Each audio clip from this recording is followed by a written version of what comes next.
Voice Audible है क्या?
Voice Audible है?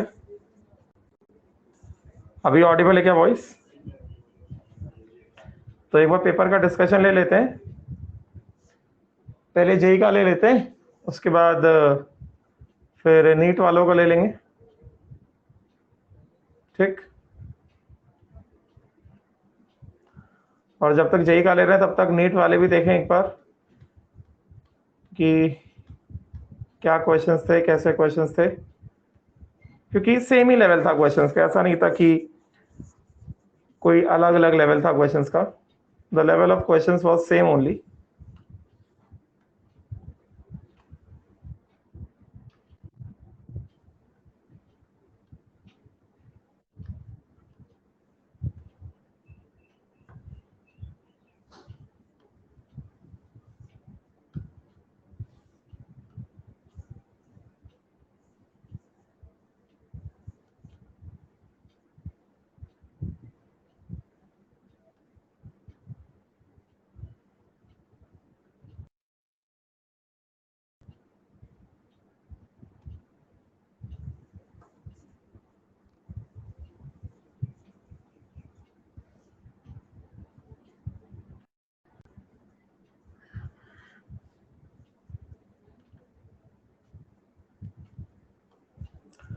चलो अभी पहला वाला क्वेश्चन तो बहुत सिंपल क्वेश्चन था। 11.2 litres of a gas at STP weighs 14 grams. तो वॉल्यूम दिया गया है और मास दिया गया है, तो पहले मोल्स निकाल लेंगे। Moles of gas is equal to volume of gas upon molar volume of gas. समझे क्या? 11.2 एसटीपी में मोलर वॉल्यूम कितना होता है? 22.4 होता है। तो मोल्स ऑफ गैस कितना हो गया? 0.5 मोल्स हो गया। गेटिंग? तो फिर moles is equal to mass upon gram molar mass. Moles हो गया 0.5, तो ग्राम मोलर मास कितना हो गया? Mass upon 0.5। मास कितना दिया? 14 अपॉन 0.5, ये हो गया 28 ग्राम्स। तो ग्राम मोलर मास आ गया 28 ग्राम्स। तो हमें ये देखना है कि जो 4 गैसेस दी हैं उसमें से किसका ग्राम मोलर मास 28 ग्राम्स होगा। नाइट्रोजन का ग्राम मोलर मास जो होगा कितना होगा? 28 ग्राम्स होगा। तो पहले वाले का आंसर क्या हो गया? नाइट्रोजन हो गया। देन उसके बाद अगला क्वेश्चन कहता है सैंपल ऑफ कंपाउंड कंटेन्स। तो ये सिंपल दिमाग लगाने वाला क्वेश्चन है। इस कंपाउंड के पास 9.75 ग्राम्स ऑफ जिंक है, तो मोल्स ऑफ जिंक निकालो। कितना? 9.75 अपॉन मोलर मास कितना हो गया? ये 65। समझा क्या? तो 9.75 अपॉन 65। उसके बाद जिंक 1.8 इंटू 10 की power 23 atoms of chromium. Moles of chromium निकालो जरा, कितना आ जाएगा? 1.8 इंटू 10 की पावर 23 अपॉन 6.0 इंटू 10 की पावर 23। ये कितना आ गया? ये आ गया 0.3 moles. And 0.6 gram atoms of oxygen. Moles of oxygen कितना आ गया? 0.6 मोल्स आ गया। सो क्रोमियम और ऑक्सीजन के मोल्स जो हैं, क्रोमियम के 0.3 है, ऑक्सीजन के 0.6 है। इसके मोल्स निकालो जरा। Just find out the this thing, moles of zinc. तो जिंक के मोल्स कितने आ जाएंगे? 9.75 अपॉन 65। इसको सॉल्व करोगे, ये कितना आ जाएगा? 9.75 डिवाइडेड बाय 65, ये आ जाएंगे 0.15 मोल्स। यस, ये आ जाएंगे 0.15 मोल्स।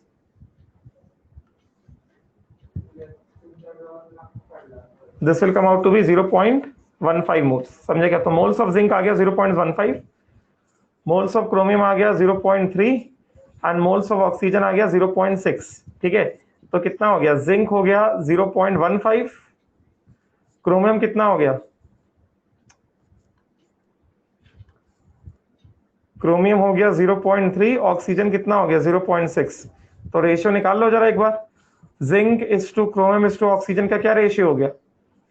0.15, 1 times, 2 times, 4 times. तो क्या रेशियो आ गया? ZnCr2O4। समझे कि नहीं समझे? है कि नहीं? ZnCr2O4 आएगा कि नहीं आएगा?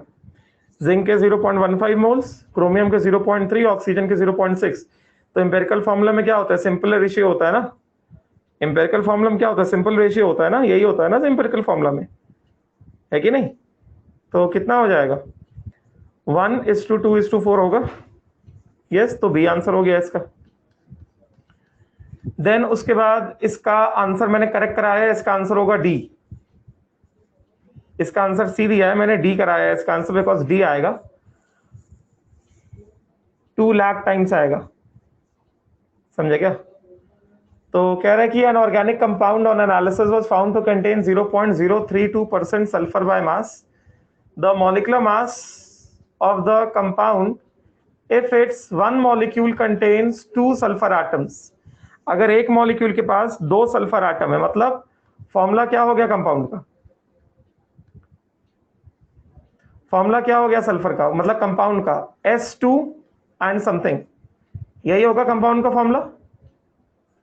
Yes, this will be formula of compound, यही होगा। तो percentage by mass of sulphur क्या होगा? मास of sulphur upon gram molar mass of compound into 100। तो परसेंटेज ऑफ मास कितना दिया है? 0.032% दिया है ना, 0.032%, which is equal to mass of sulphur कितना, एक मोल के पास 2 मोल सल्फर है, तो 2 into 32 upon gram molar mass of compound into 100। तो ये कितना हो गया? ग्राम मोलर मास ऑफ कंपाउंड कितना आ गया? ये आ गया 2 इंटू 32 इंटू 100 अपॉन 0.032। तो ये हो गया 2 इंटू 32 इंटू 100 इंटू 1000 अपॉन कितना 32 चला गया, कितना आ गया 2 और 50 2 लाख टाइम्स एमयू। तो यही है, डी मैच कर रहा है, D is the correct answer. कुछ लोगों को आंसर की में सी दिया गया, मगर करेक्ट आंसर क्या? डी है कि नहीं? Correct answer is D, right. उसी तरह से इसमें कह रहा है 0.1 mole of carbohydrate with empirical formula CH2O। तो 0.1 मोल के पास, जिसका एम्पिरिकल फॉर्मूला CH2O है, उसके पास 1 ग्राम ऑफ हाइड्रोजन है। मतलब 0.1 mole carbohydrate has 1 gram hydrogen, that is 1 mole hydrogen. 1 gram hydrogen मतलब 1 मोल हाइड्रोजन ना, गेटिंग ना? तो 0.1 मोल के पास 1 मोल हाइड्रोजन है। तो मॉलिक्यूलर फॉर्मूला में क्या होता है? मॉलिक्यूलर फॉर्मूला कह रहा है ना यार, तो मॉलिक्यूलर फॉर्मूला क्या होता है? मॉलिक्यूलर फॉर्मूला में 1 मोल कंपाउंड होता है ना, है कि नहीं? मॉलिक्यूलर फॉर्मूला में 1 मोल कंपाउंड होता है ना। तो 1 मोल के पास कितना होगा? 1 मोल कार्बोहाइड्रेट, 1 मोल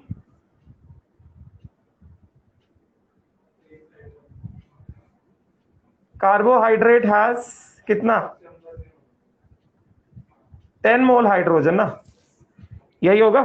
1 मोल कार्बोहाइड्रेट पास कितना? 10 मोल हाइड्रोजन होगा ना। मतलब जो भी मॉलिक्यूलर फॉर्मूला आएगा,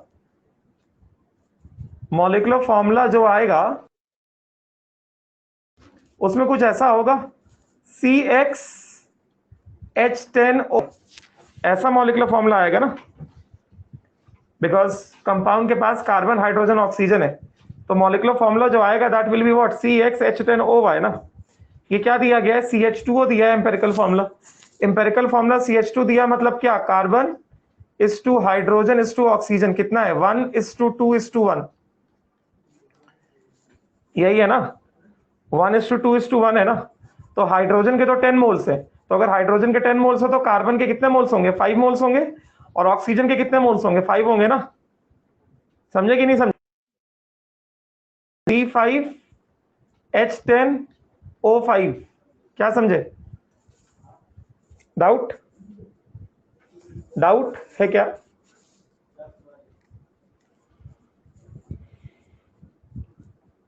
नहीं डाउट है, सिंपल है ना। 0.1 मोल कार्बोहाइड्रेट के पास 1 ग्राम हाइड्रोजन है, तो 1 mole carbohydrate will have 10 gram hydro 10 mole hydrogen.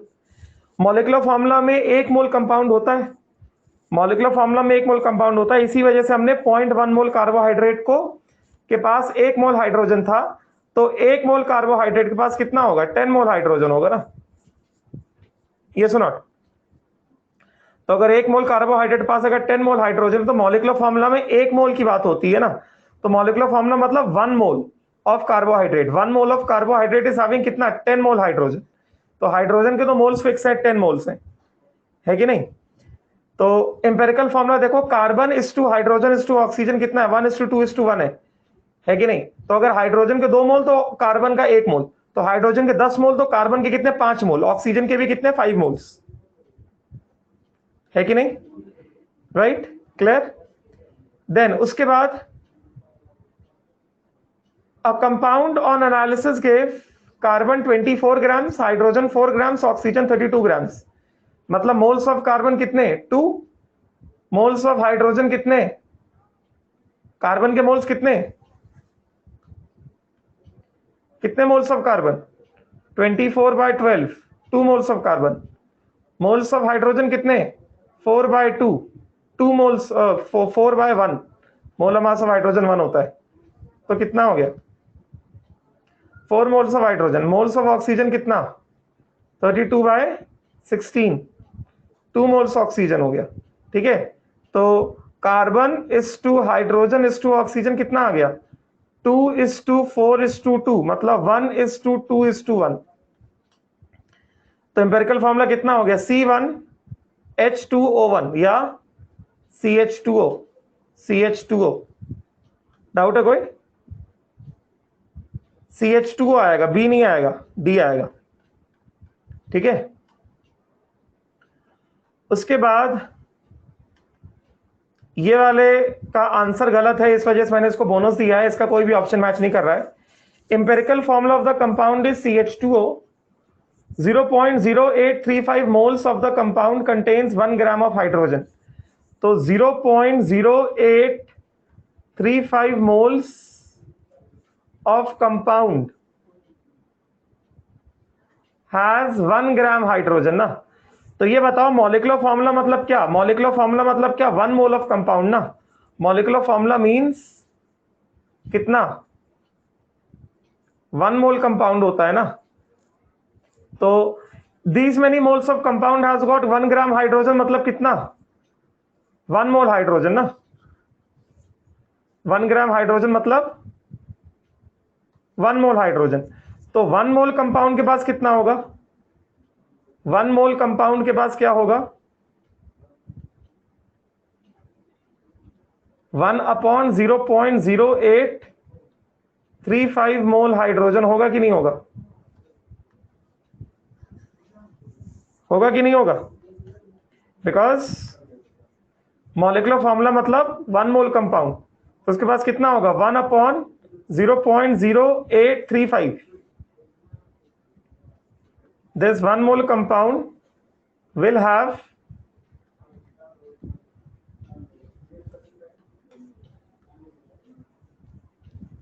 moles of hydrogen is equal to 1/0.0835। yes or not? कितना मोल हाइड्रोजन आ जाएगा ये? कितना मोल हाइड्रोजन आ जाएगा ये आ जाएगा 1/0.0835। तो ये आ जाएगा 11.97, दैट इज 12 मोल हाइड्रोजन। तो 1 मोल कंपाउंड के पास 12 मोल हाइड्रोजन आएगा, मतलब क्या फॉर्मूला क्या आएगा? फॉर्मूला आएगा CxH12OY। ऐसे ही फॉर्मूला आएगा ना, CxH12OY molecular formula. Yes not? तो देखो जरा एम्पिरिकल फॉर्मूला क्या बता रहा है। एम्पिरिकल फॉर्मूला है C1H2O1, मतलब carbon is to hydrogen is to oxygen कितना है 1:2:1। तो अगर हाइड्रोजन के 2 मोल तो कार्बन का 1 मोल, तो हाइड्रोजन के 12 मोल, तो कार्बन के कितने 6 मोल, ऑक्सीजन के कितने 6 मोल। तो फॉर्मूला क्या होना चाहिए C6H12O6। ऐसा कोई ऑप्शन नहीं था, इस वजह से मैंने इसमें बोनस दिया। तो इसका करेक्ट आंसर होगा C6H12O6। यही होगा ना, यही होगा इसका आंसर। यही आ रहा था तुम लोगों का आंसर, है कि नहीं? समझ में आया ना? कोई डाउट है? कोई डाउट नहीं है, सिंपल क्वेश्चन है। गेटिंग ना? उसके बाद the empirical formula of the acid is CH2O2। The probable molecular formula में बी, तो CH2O2 एम्पिरिकल फॉर्मूला दिया है, मतलब C1H2O2। तो मॉलिक्यूलर फॉर्मूला क्या हो जाएगा? मॉलिक्यूलर फॉर्मूला ये क्या हो जाएगा C1 × N H 2 × N O 2 × N। तो ये तो मैच नहीं कर रहा है, गेटिंग ना? राइट। उसके बाद और क्या CH2O2 दिया रख गया है ना, तो कार्बन इज टू ऑक्सीजन कितना 1:2 होना चाहिए, ये भी मैच नहीं कर रहा है। C3H6O4 हाइड्रोजन और ऑक्सीजन 1:1 होना चाहिए कि कितना है 1:1 नहीं है, ये भी मैच नहीं कर रहा है, ये मैच कर रहा है CH2O2। गेटिंग? राइट, आंसर होगा बी। देन उसके बाद question number 33 is the Avogadro, then number of valence में आया ना पिछला वाला क्वेश्चन,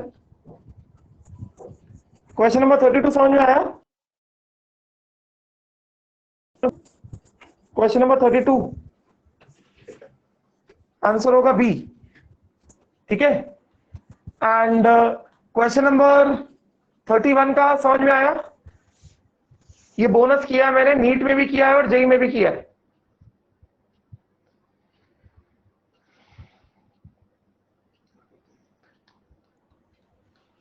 समझ में आया क्या? डाउट है तो पूछो।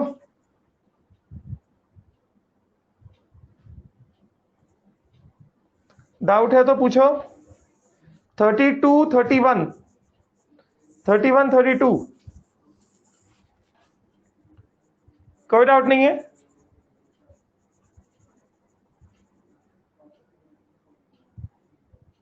पक्का?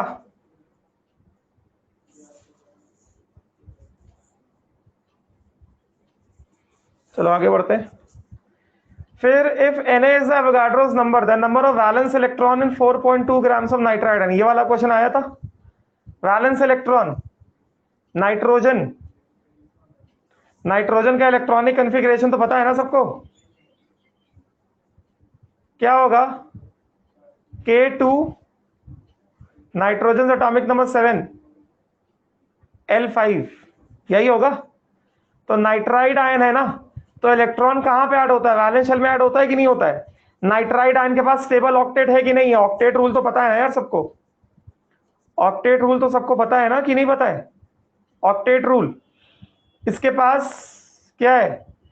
3 electron less for stable octet. Stable octet के लिए वैलेंस शेल में कितने इलेक्ट्रॉन होने चाहिए? 8 इलेक्ट्रॉन होने चाहिए ना। तो ऑक्टेट अटेन करने के लिए इसके पास क्या है? 3 इलेक्ट्रॉन कम है कि नहीं? ऑक्टेट अटेन करने के लिए 3 इलेक्ट्रॉन कम है ना। तो n-3 में क्या होगा? n-3 कैसे आया? नाइट्रोजन प्लस 3 इलेक्ट्रॉन गिव्स कितना? n-3, यही होगा कि नहीं होगा बताओ? Nitrogen plus 3 electron gives n-3, तो इसका मतलब क्या हो गया? वैलेंस शेल के पास, वैलेंस शेल इन n-3, वैलेंस शेल इन n-3, इसके पास कितने इलेक्ट्रॉन्स हैं? कितने इलेक्ट्रॉन्स हो गए? 5 इलेक्ट्रॉन तो पहले थे, 3 इलेक्ट्रॉन और आगे, कितने इलेक्ट्रॉन हो गए? 8 इलेक्ट्रॉन्स हुए कि नहीं हुए? है कि नहीं? वैलेंस शेल के पास 5 इलेक्ट्रॉन तो पहले थे ना, ये था ना वैलेंस शेल। इसका मैक्सिमम कैपेसिटी कितना होता है? 8 इलेक्ट्रॉन्स का होता है। तो वैलेंस शेल के पास 5 इलेक्ट्रॉन पहले थे, 3 इलेक्ट्रॉन और गेन कर लिए, तो टोटल कितने हो गए? 8 इलेक्ट्रॉन्स हो गए कि नहीं हो गए? तो valence shell of in n-1 n-3 के पास कितने इलेक्ट्रॉन है? 8 इलेक्ट्रॉन है। समझे क्या? तो कैसे किया जाएगा? Therefore 1 ion of n-3 has 8 electron in valence shell.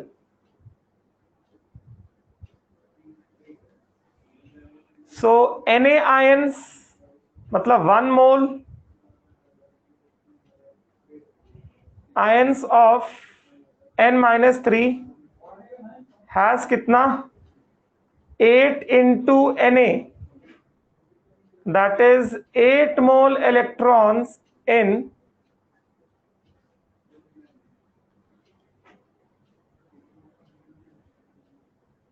Valence shell. ऐसा होगा कि नहीं होगा? 1 मोल आयंस ऑफ n-3 के पास टोटल कितने होंगे? 8 मोल इलेक्ट्रॉन्स होंगे वैलेंस शेल में कि नहीं होंगे? यस।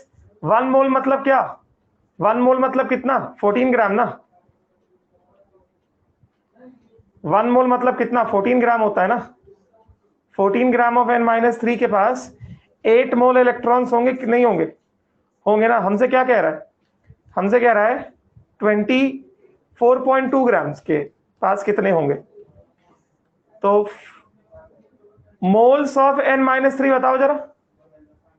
मास अपॉन ग्राम मोलर मास। मास कितना दिया है 4.2 ग्राम्स, ग्राम मोलर मास कितना 14, तो कितना हो गया ये 0.3 मोल हो गया।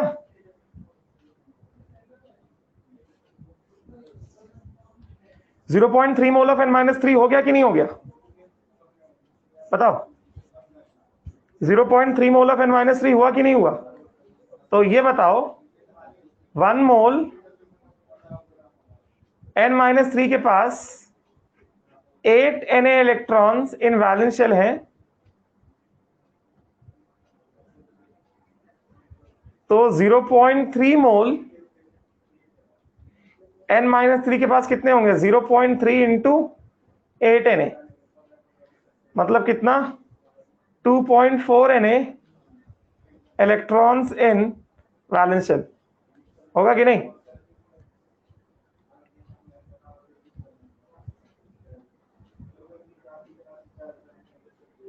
तो how many electrons in valence shell 4.2 grams के पास 2.4 Na। यस, अभी गौरव के लिए तो सारे क्वेश्चन दोबारा ही से एक्सप्लेन करने पड़ेंगे, तो ऐसे थोड़ी होगा यार।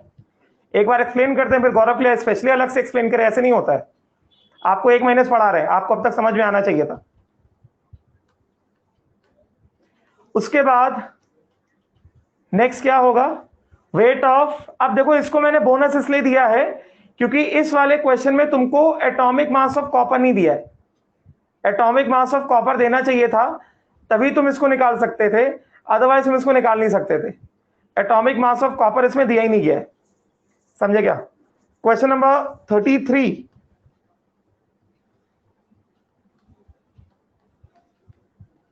देखो क्वेश्चन नंबर 33।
चलो हुआ क्या लिख के।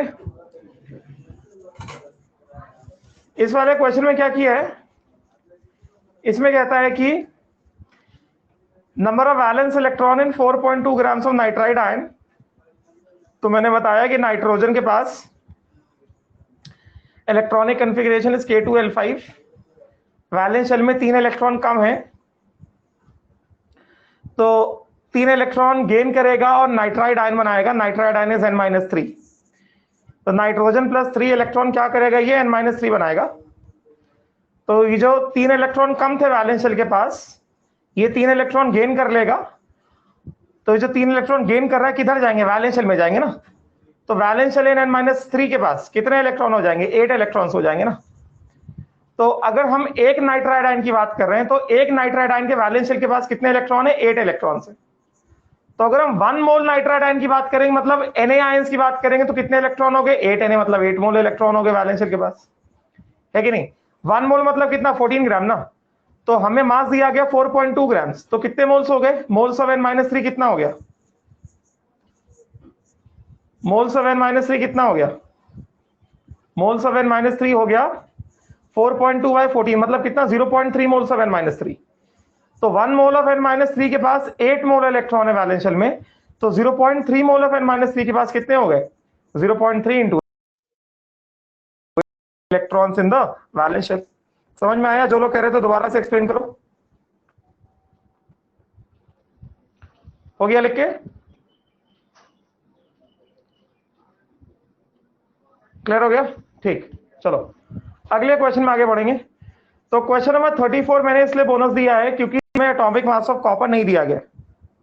अगर एटॉमिक मास ऑफ कॉपर दिया गया होता तो तुम इसको सॉल्व कर सकते हो। एटॉमिक मास ऑफ कॉपर नहीं दिया गया है, इस वजह से तुम wait of these many molecules of CuSO4.5H2O नहीं निकाल सकते। बात समझे क्या? हाँ साक्षी क्या कह रही? कौन से क्वेश्चन को डिस्कस करूं? कौन से क्वेश्चन को डिस्कस करो ना? Which question?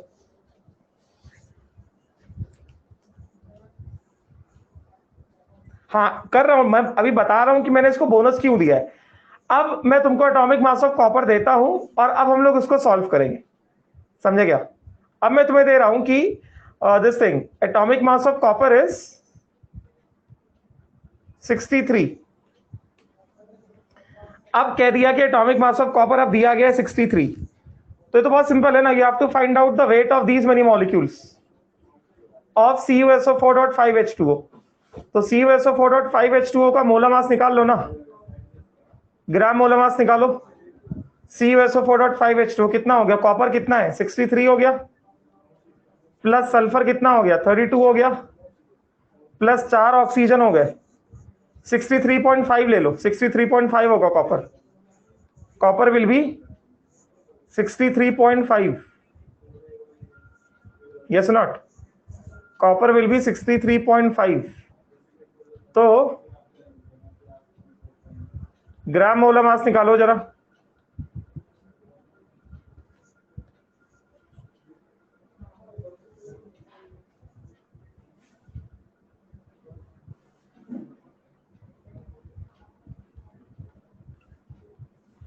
CuSO4.5H2O का ग्राम मोलर मास निकालो जरा। क्या है? कॉपर एक है, कितना हो गया? 63.5 प्लस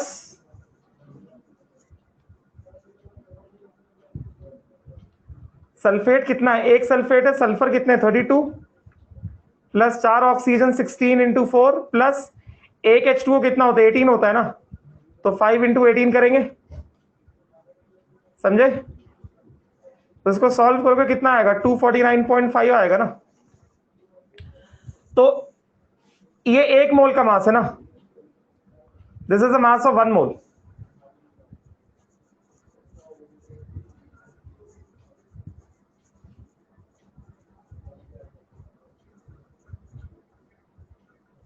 साक्षी क्या कह रही है? समझ ही नहीं आ रहा। अलग एलिमेंट का दिया जाएगा क्वेश्चन में, क्या कह रही है? थोड़ा क्लियर बोल।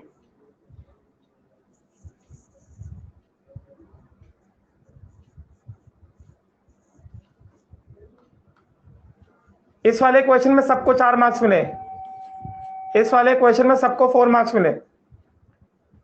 समझे? तो ये 1 मोल का मास है, this is the mass of, this is the gram molar मास, मतलब 1 मोल का मास है ना। हमको कह रहा है कि तुम्हें मास निकालना है इतने मॉलिक्यूल्स का, तो तुम्हें मॉलिक्यूल्स दिए, मास निकालना है ना। तो पार्टिकल्स दिए हैं, पार्टिकल से मास कैसे निकालोगे? पहले पार्टिकल से निकालोगे मोल्स और फिर मोल से निकालोगे मास, यही होगा ना। पहले पार्टिकल से निकालोगे मोल्स, फिर मोल से निकालोगे मास। तो मोल्स निकालो जरा। Moles is equal two particles upon Na। Yes, particles कितने हैं? 1 इंटू 10 की पावर 22 अपॉन Na कितना? 6 इंटू 10 की पावर 23। तो कितने हो गया? 1/60 हो गया ना। मोल्स हो गया 1/60। तो मास कितना हो गया? मास हो गया मोल्स इंटू ग्राम मोलर मास। कितना आ गया? 1/60 इंटू 249.5। ग्राम मोलर मास हमने निकाला 249.5। तो ये कितना आ जाएगा? पर नहीं दिया गया था क्वेश्चन में, नहीं सकते। तो 249, तो ये आ जाएगा हमारे पास 4.4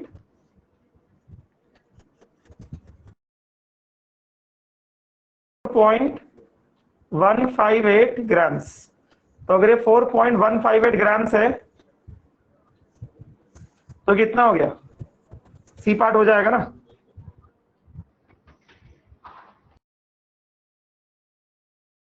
सी पार्ट होगा ना कि नहीं होगा?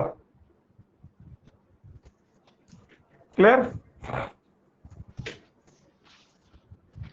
समझ में आया ना? तो जब तक मोलर मास ऑफ कॉपर नहीं दिया गया तब तक तुम इसको सॉल्व ही नहीं कर सकते, बिकॉज कॉपर का तो मोलर मास देना चाहिए ना, बिना कॉपर के मोलर मास के कैसे सॉल्व कर लोगे?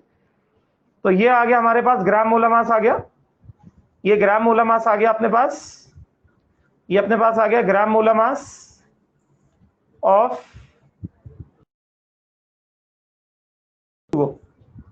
ये हमने ग्राम मोलर मास निकाल लिया। एक बार ग्राम मोलर मास निकाल लिया, उसके बाद पार्टिकल्स दिए, मोल्स निकाल लेंगे। ये मोल्स आ गए, अभी मोल्स आ गया तो मास निकाल लिया, मोल्स इंटू ग्राम मोलर मास, सॉल्व कर दिया, 4.158 ग्राम्स आ जाएगा। क्लियर? आंसर हो गया सी। देन इसका आंसर मैंने करेक्ट कराया, इसका आंसर बी आएगा, सबका बी आ रहा होगा इसका आंसर। क्वेश्चन नंबर 35 में जेई बैच सबका आंसर बी आ रहा होगा, करेक्शन करवाया मैंने, इसमें तो डाउट नहीं होगा ना किसी को? इसमें तो डाउट नहीं होगा किसी को? ठीक। उसके बाद नेक्स्ट जो है अगले वाले क्वेश्चन में, which of the following pairs of gases contains same number of molecules? वो तो हमें दिख रहा है 16 ग्राम ऑफ O2, मतलब क्या? 16 ग्राम O2, तो मोल्स ऑफ O2 कितना? 16/32, half. Yes, and 14 gram N2, moles of N2 कितना? 14/28, कितना हो गया? हाफ। यस, तो दोनों के मोल्स बराबर, तो दोनों के मॉलिक्यूल्स बराबर, तो ए ऑप्शन में तो मैच कर गया। अभी यहां पे मैच नहीं करेगा। 8 ग्राम्स ऑफ O2 मतलब क्या? 8 ग्राम्स O2 मतलब क्या? मोल्स ऑफ O2 कितना? 8/32, 1/4 हो गया। 22 ग्राम्स ऑफ CO2 मतलब क्या? मोल्स ऑफ CO2 22/44, कितना हो गया? हाफ हो गया। तो 1/4 मोल O2 and half mole CO2। अगर मोल्स बराबर नहीं है तो मॉलिक्यूल सेम नहीं आ सकते, तो ये नहीं होगा, कह रही ना। उसी तरह से ये कितना है? 28 ग्राम्स ऑफ नाइट्रोजन मतलब 1 मोल नाइट्रोजन, ये कितना है? Half mole CO2, half mole CO2 and 1 mole nitrogen, molecule same नहीं हो सकते। This is 1 mole of oxygen, this is more than 1 mole of nitrogen, तो ये भी गलत है, ये भी गलत है, करेक्ट आंसर होगा ए। क्लियर?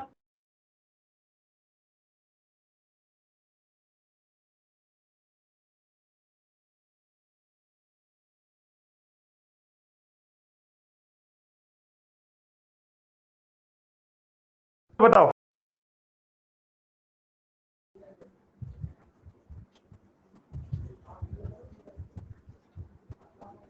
क्लियर? ए होगा, बी नहीं होगा प्रणव। 37 तो आ गया होगा। लीस्ट ऑफ नाइट्रोजन मतलब क्या? मोल नाइट्रोजन मतलब 28 grams. 3 into 10⁻23 atoms of carbon मतलब कितना? हाफ मोल का कार्बन मतलब कितना? 6 ग्राम्स। 1 मोल सल्फर मतलब कितना? 32 ग्राम्स, एंड ये 7 ग्राम, तो लीस्ट मास कितना है? 6 ग्राम्स है ना। आंसर हो गया बी।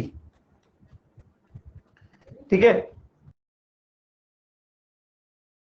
क्लियर हो गया? वॉइस इज ब्रेकिंग, रुको एक सेकेंड, वाईफाई से जोड़ता हूं, रुक जाओ रुक जाओ।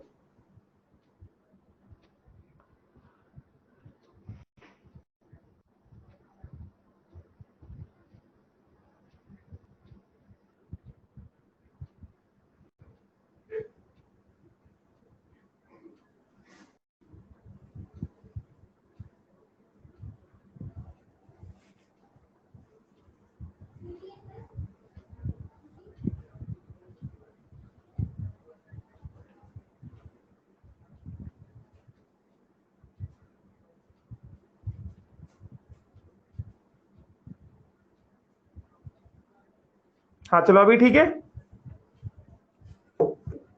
अभी ठीक है वॉइस। अभी सुनाई दे रहा है ना सबको? तो ये हो गया। फिर उसके बाद तो ऑर्गेनिक के क्वेश्चंस आ गए जेई में, ये मैंने पढ़ाया नहीं तो I will not discuss this. उसके बाद हम लोग आते हैं इंटीजर में। इंटीजर में आएंगे तो इसका आंसर 400 नहीं है, इसका आंसर है 4। गलत है, इसका आंसर है 4.00। Compound of magnesium contain 6% magnesium by mass. तो molar mass of the compound दिया गया है, तो percentage by mass of magnesium, this will be equal to mass of magnesium upon gram molar mass of compound into 100। तो 6% दिया गया है।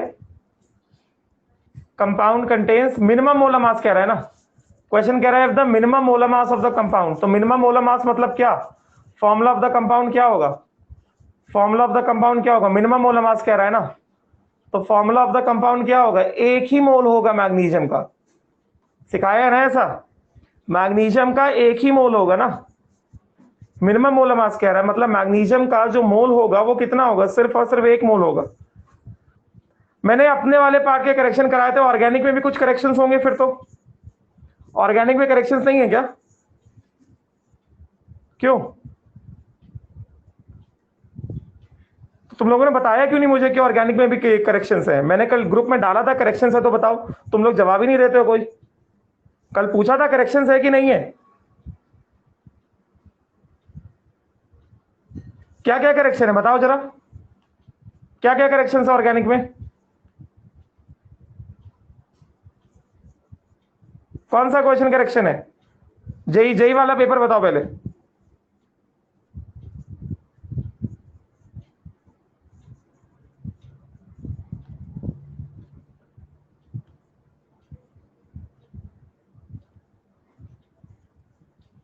Last question तो बता, कल जब पूछा कल बताया क्यों नहीं मुझे? क्या करेक्शन है इसमें, डिस्कशन हुआ क्या इसका, क्या करेक्शन है इसमें?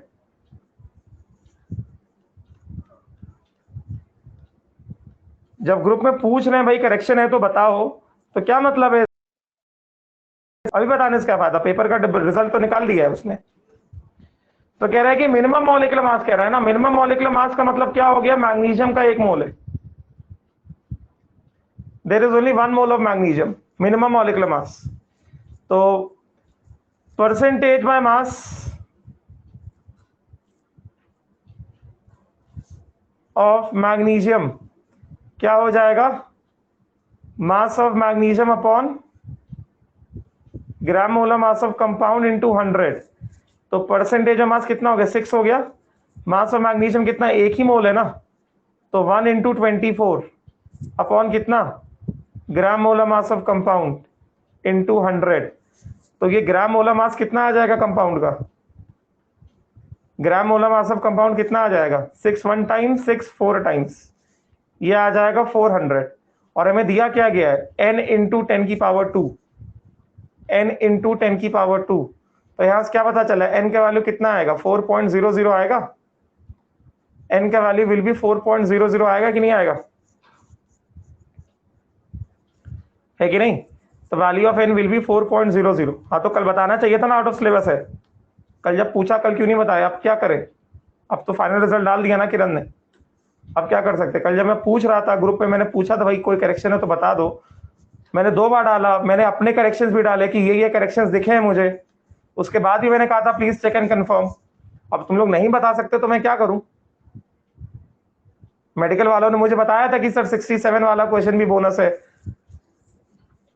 मेडिकल वालों ने बताया था कि 67 वाला क्वेश्चन भी बोनस है, तो मैंने अपनी लिस्ट में एक करेक्शन और डाला, 67 भी डाला। अभी तुम लोगों ने मुझे बताया नहीं तो मैं क्या कर सकता हूं। Then total number of gram molecules of SO2Cl2, total number of gram molecules मतलब क्या, moles, moles of SO2Cl2 in 13.5 grams of sulphuryl chloride. तो SO2Cl2 के मोल्स, तो ग्राम मोलर मास निकालो कितना होगा, सल्फर एक है 32 प्लस 2 इंटू 16 प्लस 2 इंटू 35.5, तो ये हो गया 32 प्लस 32 प्लस 71, ये हो गया 64 प्लस 71, ये हो गया 135। तो ग्राम मोलर मास 135, मास दिया गया 13.5, तो मोल्स कितने हो जाएंगे? 13.5 अपॉन 135, मोल्स कितने हो गए? 0.1 मोल्स हो गया कि नहीं हो गया? तो answer is 0.1। Then number of moles of oxygen, number of moles of this compound which contains 1.5 moles of oxygen atom. बहुत सिंपल है, 6 moles of oxygen atom is present in 1 mole C6H12O6. तो 1 mole of oxygen atom will be present in 1/6 mole of C6H12O6. तो 1.5 mole oxygen atom will be present in 1/6 into 1.5 मोल, मतलब कितना? 1/4 मोल C6H12O6, मतलब ये कितना आ गया? ये आ गया 0.25।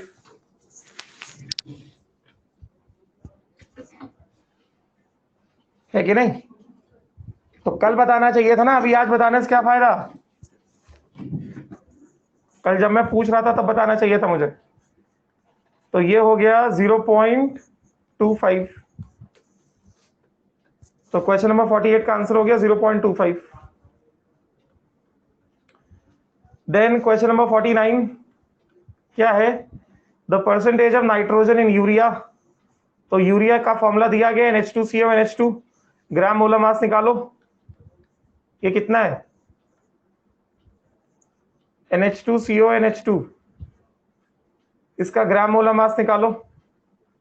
ग्राम molar mass is equal to कितना? नाइट्रोजन कितने? 2 नाइट्रोजन है, तो 2 इंटू 14। हाइड्रोजन कितने हैं? 2 और 2 4, 4 हाइड्रोजन है, 4 इंटू 1, ये हो गया है 2 इंटू 14 प्लस 4 इंटू 1। उसके बाद कार्बन एक है, 1 इंटू 12। उसके बाद ऑक्सीजन एक है, 1 इंटू 16। तो कितना आ जाएगा? ये हो गया 28 प्लस 4 प्लस 12 प्लस 16। 28 प्लस 12 कितना हो गया? 40 हो गया। 4 प्लस 16 कितना हो गया? 20 हो गया। कितना आ गया? 60 ग्राम्स आ गया। गेटिंग ना? तो 60 ग्राम में से मास ऑफ नाइट्रोजन कितना है? इसमें मास ऑफ नाइट्रोजन कितना है? 2 इंटू 14 कितना हो गया? 28 ग्राम्स हो गया ना। तो percentage by mass of nitrogen कितना हो गया? मास of nitrogen upon gram molar mass of urea into 100। Mass of nitrogen is 28 upon 66 into 60 into 100। 28/60 into 100 कितना आ जाएगा? ये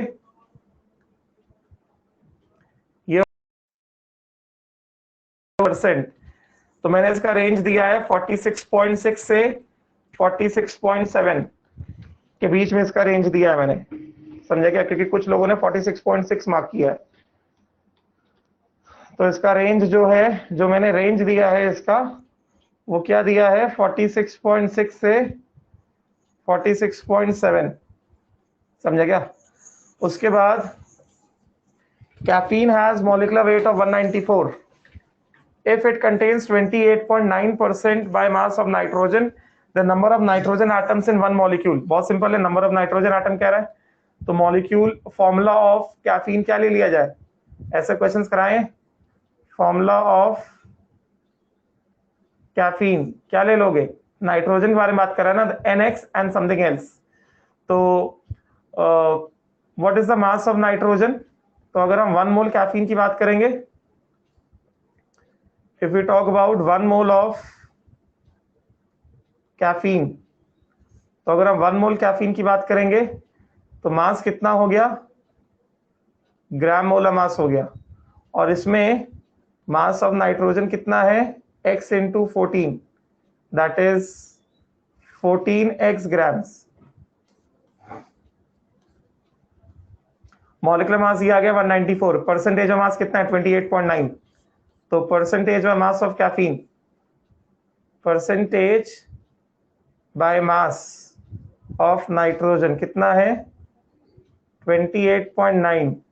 this is equal to mass of nitrogen upon gram molar mass of compound into 100, तो solve करेंगे कितना हो गया 28.9 which is equal to mass of nitrogen कितना हो गया 14x अपॉन ग्राम मोलर मास कितना दिया 194 इनटू कितना 100। समझे क्या? सॉल्व कर देंगे इसको, सॉल्व किया तो कितना आ जाएगा 28.9 इंटू 194 डिवाइडेड बाय 14 इंटू 100। समझे क्या? तो ये सॉल्व करने पर कितना आ गया, ये आ गया हमारा 28.9 इंटू 194 डिवाइडेड बाय 1400, तो ये ऑलमोस्ट आ गया 4.00। इस वजह से इसका आंसर क्या होगा 4.00। क्लियर? ठीक है, तो जेईई का पेपर का पूरा डिस्कशन कर दिया, नीट के पेपर का डिस्कशन एक बार कर ले लेंगे। बहुत सारे क्वेश्चन तो कॉमन है जेईई और नीट में, तो कल बस नीट वाले मुझे अपने डाउट्स बताएंगे। बहुत सारे क्वेश्चन तो कॉमन थे जेईई नीट में, ठीक है। तो नीट वाले आज अपने डाउट्स तैयार रखें, कल मुझे बताना क्या क्या डाउट्स हैं। I will discuss only the questions जो कि डाउट है। I will discuss only those questions in which you will be having the doubts. ठीक है, राइट। और ऐसा क्वेश्चन जो आज डिस्कशन कर दिया है उसके बाद भी डाउट है तो वो कल पूछ लेना। अगर नीट के पेपर में ऐसा कोई क्वेश्चन है जो आज मैंने डिस्कशन कर दिया उसके बाद भी डाउट है तो वो मुझसे कल भी पूछ सकते हो, उसमें कोई परेशानी की बात नहीं है। ठीक है, थैंक यू।